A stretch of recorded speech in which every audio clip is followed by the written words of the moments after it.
और आप देख रहे हैं न्यूज लाइन। दिन भर की खबरों को जानने से पहले नजर डालते हैं आज की सुर्खियों पर। काम के दौरान फैक्ट्री में घायल हुए मजदूर की इलाज के दौरान हुई मौत। फैक्ट्री प्रबंधक ने लगभग 16 लाख रुपए का दिया मुआवजा।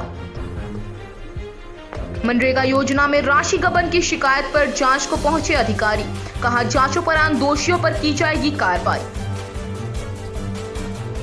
स्वास्थ्य सुरक्षा सप्ताह के दौरान भी गिरिडीह की सड़क मिलती है जाम, कई बार हो चुकी है ऐसी स्थिति उत्पन्न।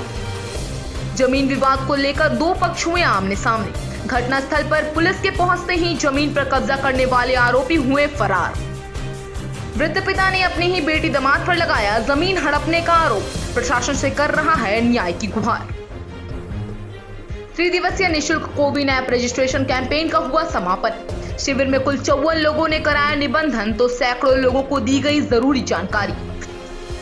गांवों में स्वास्थ्य सर्वे को लेकर हुई समीक्षात्मक बैठक। वीडियो ने कहा सर्वे के दौरान आ रही समस्याओं को किया जाएगा दूर। मुफस्सिल थाना क्षेत्र के औद्योगिक इलाके में स्थित Shivam iron steel company limited में कार्यरत एक मजदूर की मौत इलाज के दौरान हो गई। मृतक मजदूर रंजीत राय बीते दिनों फैक्ट्री में दुर्घटना का शिकार होकर गंभीर रूप से घायल हो गया था, जिसका इलाज धनबाद में चल रहा था। सोमवार को इलाज के दौरान रंजीत की मौत हो गई। मृतक मंगरोडीह का रहने वाला बताया जा रहा है।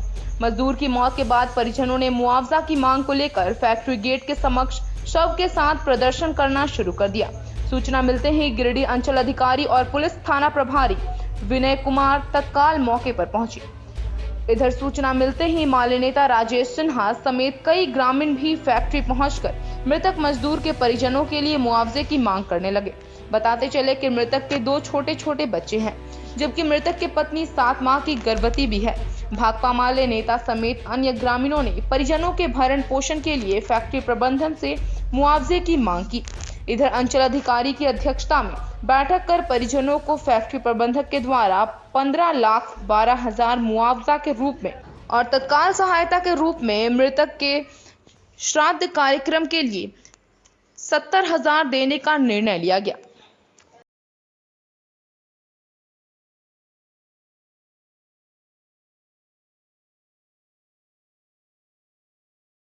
5/2021 को लगभग 3:15 बजे उनका दुर्घटनाग्रस्त हो गए।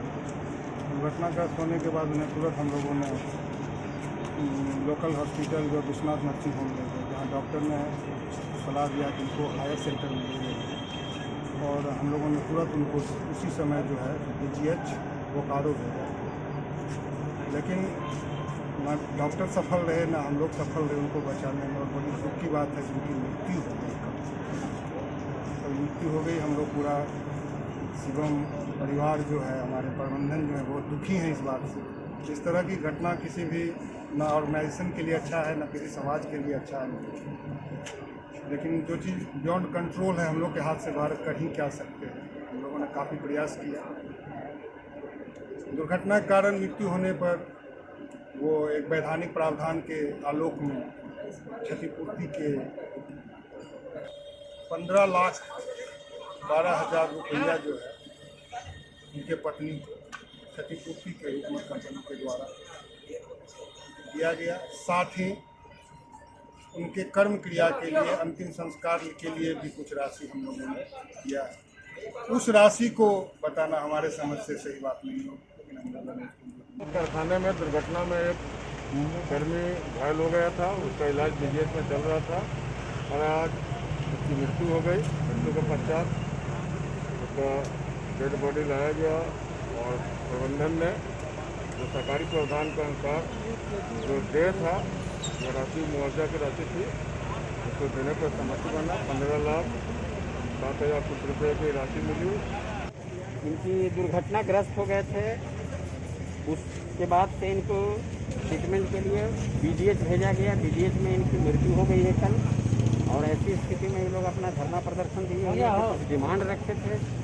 उस डिमांड के तहत यहाँ के जो मैनेजर हैं, प्रबंधक मालिक सबसे बातें हुई फैक्ट्री के, इन्होंने एक समझौता के तहत समझौतानामा किया है मृतक के परिवार लोगों से, और उनके द्वारा बताया गया कि 15 लाख समथिंग इनको मुआवजा, बतौर मुआवजा हम देंगे। उसके बाद से भी श्राद्ध कार्यक्रम एवं इनका ये जो दाह संस्कार के लिए 70,000 रुपया ये भी बोले हैं कि हम देंगे, तत्काल 50,000 रुपये उनको दे दिया जा रहा है। उसके बाद से इतना लिखा पढ़ी हो गया और इनको मानवीय आधार पर हम लोगों ने इनसे गुजारिश किया, तो उसके तहत इनके द्वारा बताया गया है कि बाद में इनकी पत्नी को किसी कार्य के लिए रख लिया जाएगा जिससे इसकी रोजी रोटी चल सके, जैसा कि मैनेजर से बात।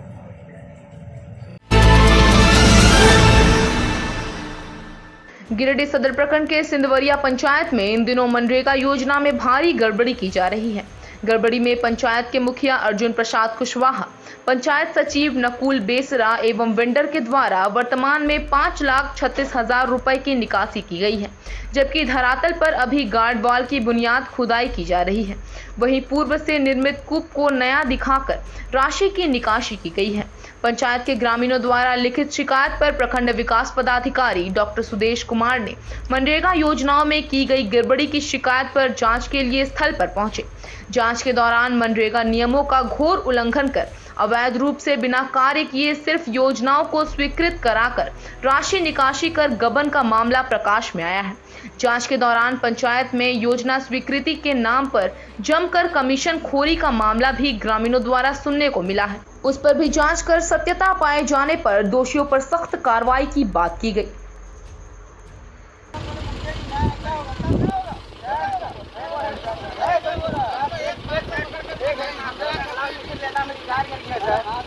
का बात जो बोलना है ना,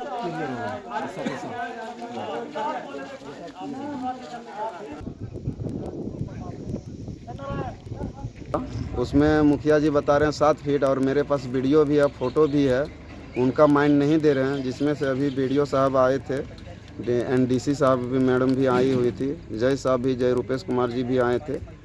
उसमें जो से पहले से 25 फीट कुआं खुदाई हुआ था और नया कुआं स्वीकृति मुखिया जी किए बसंती देवी पति गोपाल वर्मा का, लेकिन नया कुआं नहीं बनाने छोड़ के पुराना कुआं में जो 25 फीट खुदाई हुआ था उसी में कुआं जो से बनाया जा रहा है। और सिंधवरिया पंचायत में मैं वीडियो डॉक्टर सुदेश कुमार द्वारा विभिन्न कुआं पर जांच किया गया। कुआं के संदर्भ में कुछ दिन पूर्व में पेपर में आया था कि पुराने कुएं को ही नए कुएं में करके पैसा निकाल लिया गया। इस गबन के जांच के लिए आज हम आए हैं। सब जगह वस्तु कुछ देख लिए हैं। जेई, पंचायत सेवा, रोजगार सेवा मुखिया जी और जनप्रतिनिधि को लेकर यहाँ पर आए हुए हैं, जाँच कर लिए हैं।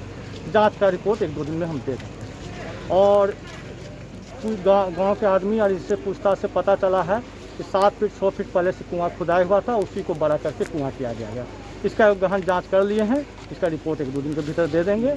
और सब उल्लंघन, मनरेगा का उल्लंघन है, इसका प्रमाण मिल जा रहा है। वीडियो बोले कुछ वीडियो क्लिप कुछ लोगों के पास है। अगर ऐसा हुआ तो FIR या जो भी। सोमवार को मुफस्सिल थाना क्षेत्र के ग्राम डांडीडी में जमीन विवाद को लेकर मामला तुल पकड़ लिया।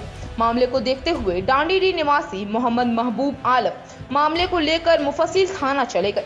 जानकारी मिलते ही पुलिस घटनास्थल पर जैसे ही पहुंची, वैसे ही अवैध रूप से कब्जा करने वाले सभी आरोपी फरार हो गए। इस दौरान मोहम्मद महबूब आलम ने बताया कि जमीन का सारा रसीद ऑनलाइन है। जमीन के चारों ओर 4 दीवारी और सामने एक इमाम बड़ा भी है, जो बहुत पुराना है, जो कि परदादा के समय से है। लेकिन अभी कुछ समय से डांडीडी निवासी गोलूदास कुछ लोगों के साथ मिलकर पीछे का दीवार तोड़कर मेरे जमीन पर निर्माण का कार्य करवा रहा था और मना करने पर रंगदारी करने लगा।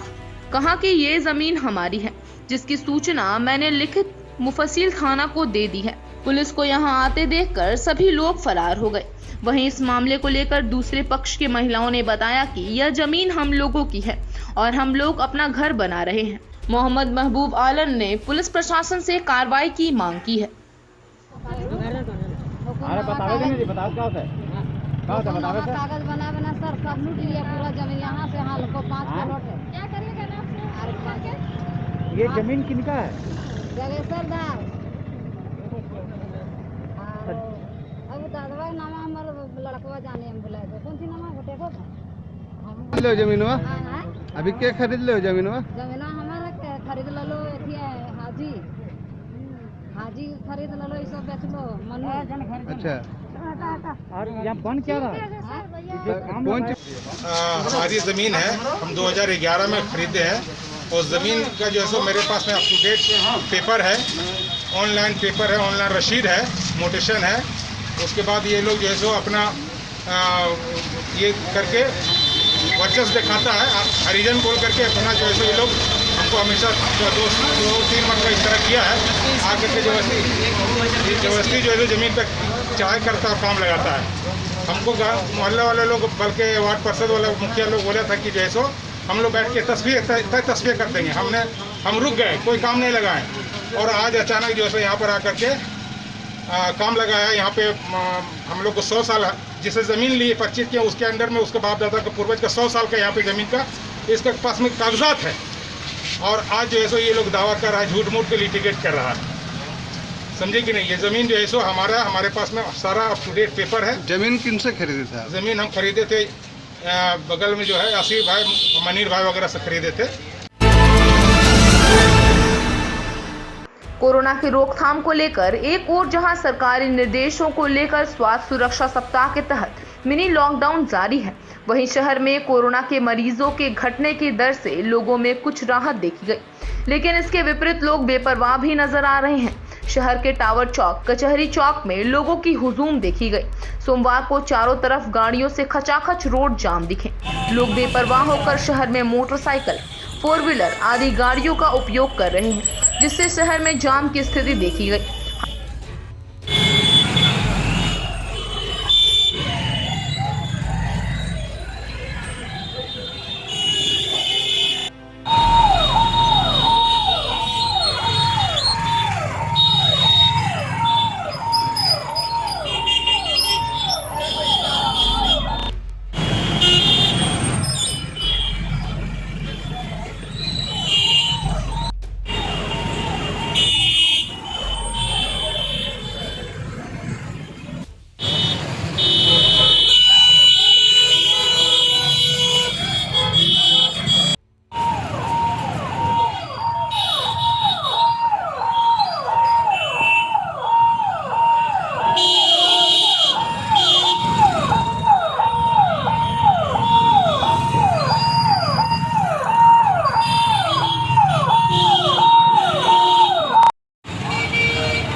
हालांकि यातायात पुलिस के द्वारा लगे जाम को हटाया गया और रास्ता क्लियर किया गया।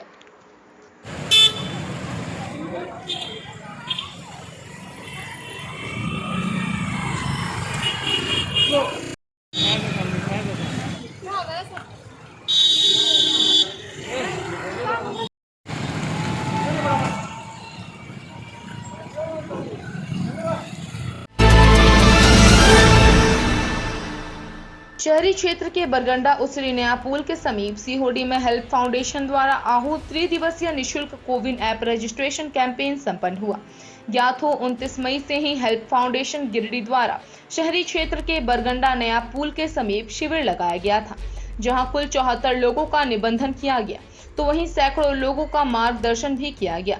शिविर में संस्था के कार्यकर्ताओं ने कोविन ऐप और कोवैक्सीन के बारे व्याप्त भ्रांतियों को दूर करने का प्रयास करते हुए लोगों को टीकाकरण के लिए प्रेरित भी किया। बताया कि गिरिडीह से बाहर रहने वाले कई लोगों ने फोन पर रजिस्ट्रेशन के खामियों के बारे में चर्चा की एवं जानकारी प्राप्त कर रजिस्ट्रेशन सुनिश्चित कराया।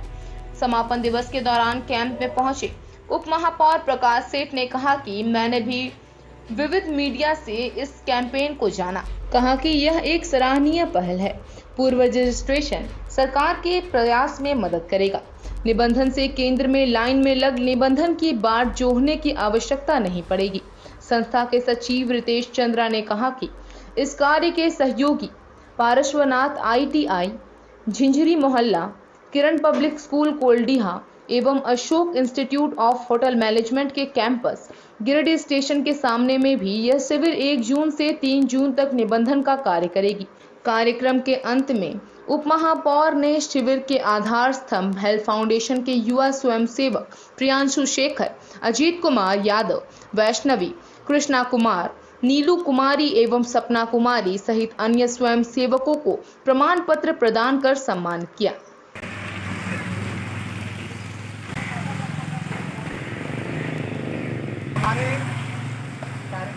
का जो अभियान चल रहा है वैक्सीनेशन का, इसमें विशेष करके हम लोगों के लिए समस्या थी कि ऐसे लोग जो स्लम एरिया में रहते हैं, जिनके पास न एंड्रॉयड फ़ोन है और न किसी प्रकार की कोई जानकारी है, विशेष करके वैसे लोगों के लिए ये संस्था गाँवों में जाकर और स्लम एरिया में जाकर और समझाने का काम कर रही है, रजिस्ट्रेशन करने का काम कर रही है, ताकि उसको सेंटर पर और जाके वो टीका दे सके। दूसरी बात है कि केंद्र सरकार हो या राज्य सरकार हो, यह जो वैक्सीनेशन का जो कार्यक्रम चल रहा है और टीका का जो उपलब्धिकरण का काम है, ये डिमांड के अनुसार जो हमारा होगा और उसी के अनुरूप वैक्सीन मिलेगा। लेकिन डिमांड तब होगा जब ज़्यादा से ज़्यादा हमारा रजिस्ट्रेशन होगा, और इसीलिए ये संस्था की भूमिका और अहम हो जाती है। लोगों को घर घर जाकर हमारी जो बहनें हैं और हमारे जो संस्था के सचिव हैं रितेश चंद्रा जी, ये घर घर जाकर और बहनों को समझाने का काम कर रहे हैं। वहाँ घर के जितने भी मेंबर्स हैं उसको समझाने का काम कर रहे हैं और रजिस्ट्रेशन करने का काम कर रहे हैं। तीसरी बात है कि अभी जो ध्यान में आ रहा है और मीडिया के माध्यम से लग रहा है कि एक अफवाह और एक भ्रम फैलाया गया है कि टीका लेने से हम बीमार पड़ जाएंगे या हमारा तबीयत खराब हो जाएगा। तो इस प्रकार का कोई बात नहीं है। सारे लोग टीका ले रहे हैं, मैंने भी टीका लिया, हमारा पूरा परिवार ने टीका लिया, हमारे सचिव जी ने टीका लिया और यहाँ जो लगे हुए वॉलंटियर सारे लोगों ने टीका लिया है, लेकिन बिल्कुल सुरक्षित है और इसमें किसी प्रकार की कोई चिंता करने की बात नहीं है। इसलिए मैं महापौर होने के नाते आग्रह करना चाहूँगा कि टीका निश्चित रूप से आप लोग ने अभी रजिस्ट्रेशन करा लें। किसी प्रकार की कोई भ्रांति अगर मन में हो तो उसको मन से निकाल दें, ताकि टीका लेकर और अपने आप को आप सुरक्षित रख सकें। ITI college, Ashoka international management college, hotel management college और किरण पब्लिक स्कूल, ये तीनों ने तो सहयोग के लिए बात करी। प्रशासनिक अधिकारी आला अधिकारी कोई हम लोगों को बात करिए तो प्राइस निकल गया तो हम लोग कुछ गलत करें। तब फिर खुद इसमें साहब ने फोन करके बताया कि नहीं, आप बहुत अच्छा कार्य कर रहे हैं और डिमांड जनरेट कराइएगा तो निश्चित रूप से वैक्सीन अवेलेबल होगा। और वैक्सीन अवेलेबल होगा और आप लोगों का जो सहयोग हम लोगों का चला कि हमारे कुछ स्टाफ लोग बता रहे थे कि वहाँ पे बता भी दिया जा रहा है कि टीका काहे नहीं मिला है, कब मिलेगा, और 100% मिलेगा, रजिस्ट्रेशन हो गया। जमुआ प्रखंड अंतर्गत लताकी निवासी 80 वर्षीय वृद्ध छत्तर तूरी ने अपनी ही बेटी और दामाद पर जमीन हड़पने का आरोप लगाया है। फर्जी कागज बनाकर जमीन को कब्जा कर लेने का आरोप लगाते हुए गिरिडीह उपायुक्त और पुलिस अधीक्षक को आवेदन देकर न्याय की गुहार लगाया है। जानकारी दी गई कि बुजुर्ग व्यक्ति का कोई पुत्र नहीं है, सिर्फ 7 बेटी हैं। दिए गए आवेदन में बताया गया कि बुजुर्ग व्यक्ति की दूसरी बेटी चिंता देवी और उसके पति नंद किशोर तूरी ने जमीन का फर्जी स्टाम्प पेपर बनाकर बुजुर्ग पिता से निशान लगवाकर 3 कट्ठा जमीन चिंता देवी के नाम पर दर्ज करवा लिया, जिसके बाद गलत ढंग से जमीन को हथिया लेने की बात पूछने गए बुजुर्ग व्यक्ति के साथ मारपीट भी किया गया। बताया गया कि बुजुर्ग छत्तर तूरी के नाम पर प्रधानमंत्री आवास योजना का लाभ भी मिला था, जिसको उन दोनों के द्वारा अपना लिया गया। इस दौरान प्रशासन से अपील की गई कि जल्द से जल्द इस ओर सराहनीय कदम उठाते हुए सातों बेटी के बीच बराबर जमीन को बंटवा दे ताकि सभी को बराबर का हिस्सा मिल सके। 3 कट्ठा जमीन खा लेला और रात तरी मार के घर छर रहा है। हमने बोले जाए गोतिया भाई सबके मारपीट करे। हमने बहन के हमारे जीजाजी घर जमा बहन के मैया कॉलोनी मिले धुई के घर में सुता हमारे माँ बाप के बाहर कर दिले।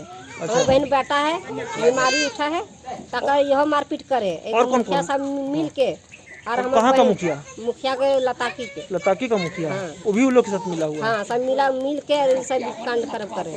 लताकी में जमीन है 4.5 कट्ठा जमीन है। वहाँ बेटी सबके हिस्सा होना चाहिए। जैसे माँ बाप के खाना पीना कोई न दिया, मारपीट के घर से बाहर कर दिया। वो बाहर करने बाद में बेटी के पास चला आया, बड़ा बेटी पास, वहाँ पर धारण पोषण हो रहा है। भाजपा के पूर्व जिलाध्यक्ष अशोक उपाध्याय ने जरूरतमंदों के बीच किया सूखा खाद्य सामग्री का वितरण। कहा, मानव सेवा ही सबसे बड़ी सेवा है। प्रधानमंत्री नरेंद्र मोदी के 7 साल का कार्यकाल पूर्ण होने पर सोमवार को भाजपा के पूर्व जिलाध्यक्ष अशोक उपाध्याय अपने पैतृक आवास तिसरी में जरूरतमंदों एवं असहाय लोगों के बीच दाल, चावल, आलू, साबुन, मास्क, सैनिटाइजर सहित अन्य सामग्रियों का वितरण किए। भाजपा नेता अशोक उपाध्याय ने कहा कि कल पूरे जिले भर में भाजपाइयों ने शहर से लेकर ग्रामीण क्षेत्रों में जरूरतमंदों के बीच अनाज वितरित किया था। भाजपा जिला महामंत्री सुभाष कुमार सिन्हा ने कहा कि चाहे वो पहला कोरोना लहर हो या दूसरा लहर, इस महामारी में भाजपा कार्यकर्ता हमेशा की तरह सेवा भाव से जरूरतमंदों के लिए सेवा कार्य करते रहे हैं। मौके पर सुरेश उपाध्याय, प्रदीप कुमार, मंटू उपाध्याय आदि मौजूद थे। आज तीसरी अपने गांव में कुछ ज़रूरतमंद लोगों को खाद्य वितरण कर रहे हैं भारतीय जनता पार्टी की ओर से। कल पूरे स्टेट में हम लोगों के भारतीय जनता पार्टी के निर्देशानुसार सब लोगों को अनाज वितरण किया गया था और पूरे बीजेपी के लोग ज़मीन पर लगे हुए थे कि गरीब और असहाय लोगों को अनाज उपलब्ध हो। कल हुआ और आज भी हम लोगों ने किया। हमारे साथ भारतीय जनता पार्टी कोरोना जैसे संक्रमण काल के दौर में हमेशा इस तरह के ज़रूरतमंद लोगों के बीच में सेवा भाव से ज़रूरत अनुसार खाद्य सामग्री, सैनिटाइजर, दाल, सरसों तेल इत्यादि का वितरण करते आई है। उसी निमित्त में कल विशेष अभियान के तहत 7वां वर्ष कार्यकाल पूरा होने पर भारतीय जनता पार्टी ने पूरे देश में यह एक बृहद अभियान चलाया और इसके बाद फिर अपने परंपरा के अनुसार आज पूर्व जिला अध्यक्ष विसूत्री के पूर्व जिला उपाध्यक्ष श्री अशोक उपाध्याय जी के आवास पर इनके सौजन्य से आज ज़रूरतमंद लोगों के बीच में खाद्य सामग्री का वितरण किया गया और इस तरह का प्रोग्राम भारतीय जनता पार्टी के प्रोग्राम में निहित रहती है और वो करती रहेगी। गांवा बीडीओ मधु कुमारी ने सोमवार को ब्लॉक टास्क फोर्स कमेटी के सदस्यों के साथ गहन स्वास्थ्य सर्वे को लेकर समीक्षात्मक बैठक की। बैठक में गहन स्वास्थ्य सर्वेक्षण में गति लाने का निर्देश दिया गया।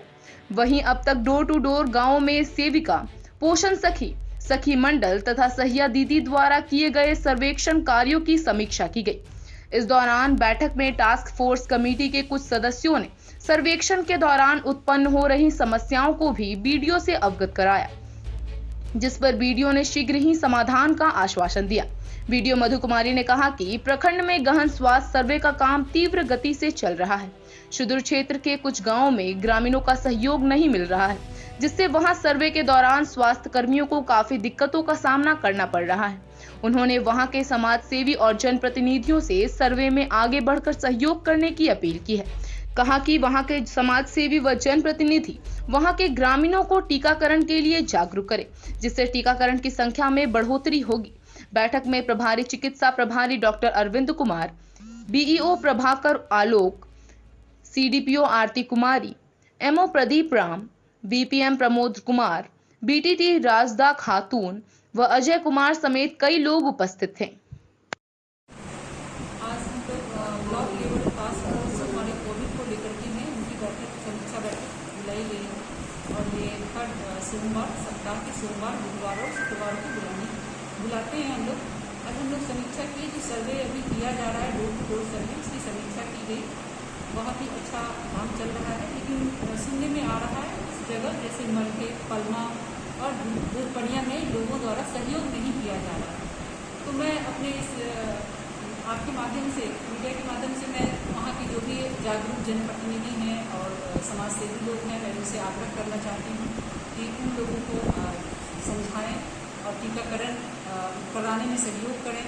और जो टीम जा रही है डोर टू डोर सर्वे के लिए, उनके स्वास्थ्य के लिए जा रही है, उनके अच्छे और भले के लिए जा रही है, उनको सहयोग करें, ना कि उनका विरोध करें।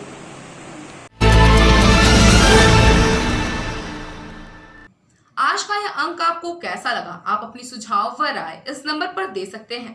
साथ ही ताजा तरीन खबरों के लिए आप न्यूज लाइन के वेबसाइट, फेसबुक, ट्विटर, पोर्टल व इंस्टाग्राम को फॉलो कर सकते हैं।